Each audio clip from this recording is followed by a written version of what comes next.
Hello! Welcome back to Louric podcast. With this episode, we reach the middle of what this first part of the whole is going to be. We will see how it continues or in what way. But nothing for now, let's start. Today, I'm going to be telling you a little bit about one of the artistic movements which personally gave me the most contradictions, since on one hand it seems bizarre to me because of the way it happens and how it evolved over time, but also because it is a type of movement which, even if you don't like it or don't know anything about art, will always draw attention to it. I'm talking about pop art. Pop art is, as I mentioned above, an artistic movement that emerged in the United Kingdom and in the United States in the middle of the 20th century.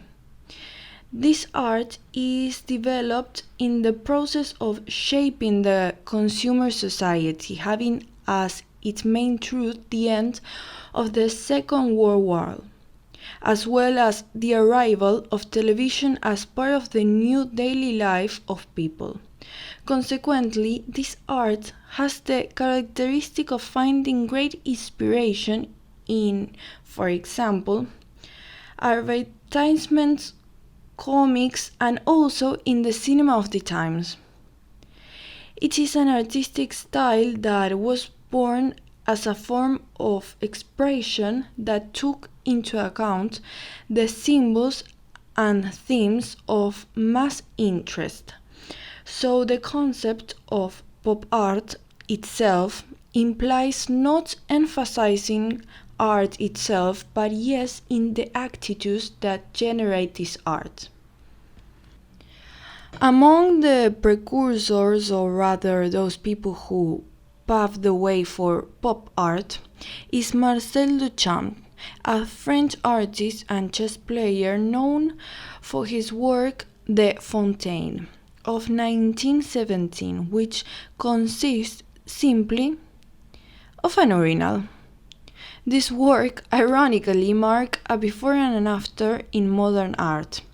This piece was previously bought by Duchamp himself at an urinal store, signed under the pseudonym R. Moot, and sent to the Society of Independent Artists for inclusion in their annual exhibition.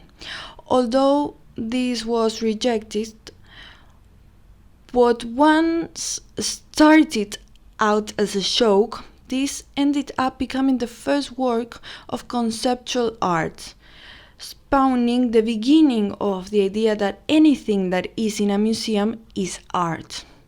It was Duchamp himself who later said, "I threw a urinal at their heads as a provocation, and now it's turned out that they admire its beauty."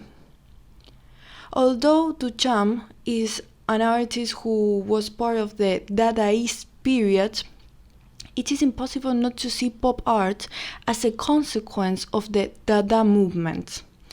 Let's see. Let's contextualize it so that it is better understood.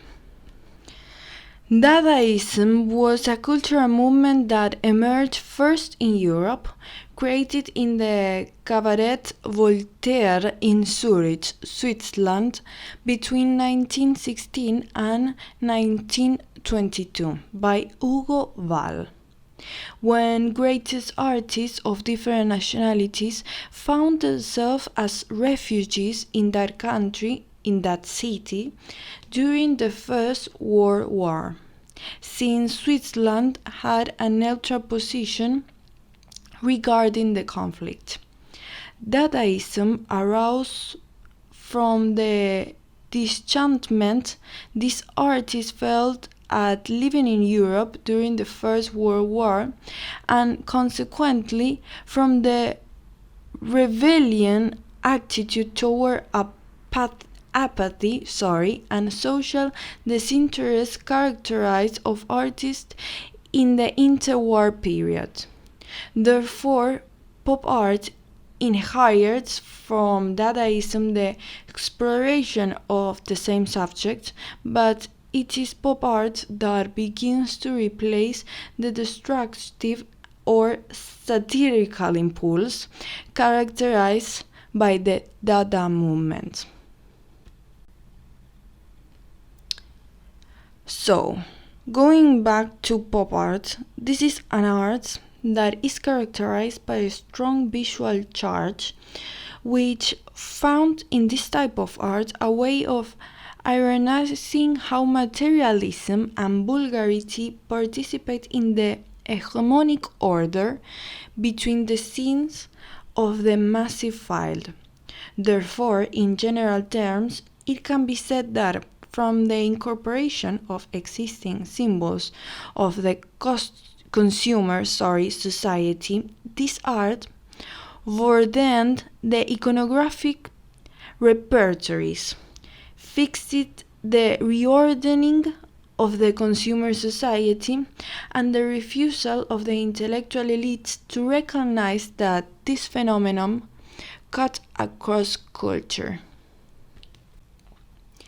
Among the most recognized personalities for their contribution to the movement are the artist Roy Lichtenstein, born on October 27 of 1923 in New York in a family of Jewish origins.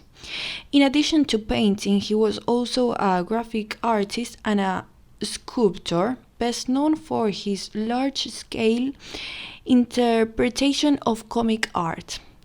One of the main characteristics of his art is that he used to use figures from advertisements, giving it a new meaning. And also, several of his early works use women ironically as an extension of domestic instruments. On the other hand, is the Japanese artist Shoko Kusama, born on March 22 of 1929 in Matsumoto. She settled in the United States until the 70s, more specifically in New York, after the World War II, by which time a new form of modern art was beginning to emerge. Kusama's art is characterized by being based on conceptual art and dealing with different themes such as feminism, psychology, fashion, and in many cases she also takes an autobiographical approach. This same modern approach tried to take her to her native country, which it is worth mentioning that was unsuccessful for a long time because when she returned to Japan, the country was still too traditional. So what Shashoi proposed was unthinkable to be applied. Despite everything, in recent years, her contribution to modern art has begun to be recognized, returning to form part of the artistic scenes in the United States and in Europe. Finally, it's impossible not to mention one of the most controversial artists of pop art. Please, guess who I'm referring to? Think. 1, 2, 3. Yes, Andy Warhol. The American artist, born on August 6 of 1928 in Pittsburgh, was and is one of the most recognized artists of pop art, best known for his work Shot Marylins from 1964, which consists of 4 canvases, of which each has the same image of Marilyn Monroe, visualized with different colors. He not only dedicated himself to plastic art, but also was an illustrator and filmmaker whose works were always characterized by applying the principles of marketing and advertising. He was a person who understood very well the time in which he lived, allowing him to adapt his art to what people were looking for, but also this same intuition, which allowed him to go beyond his period, culminates in one of his most well-known phrases. In the future, everyone will be famous for only 15 minutes. It is for this and much more that pop art is a movement that always catch my attention. Many times I thought that it was simplified and banal version of what was wanted to be transmitted through art, but started to read about the subject, it was impossible not to be fascinated by this period. Not only because of the work that were generated and revolution the artist's modern scene, but also for the characters that were given throughout history, which continue to surprise to this day. Thank you so much again for listening to the podcast. See you next time. Bye bye.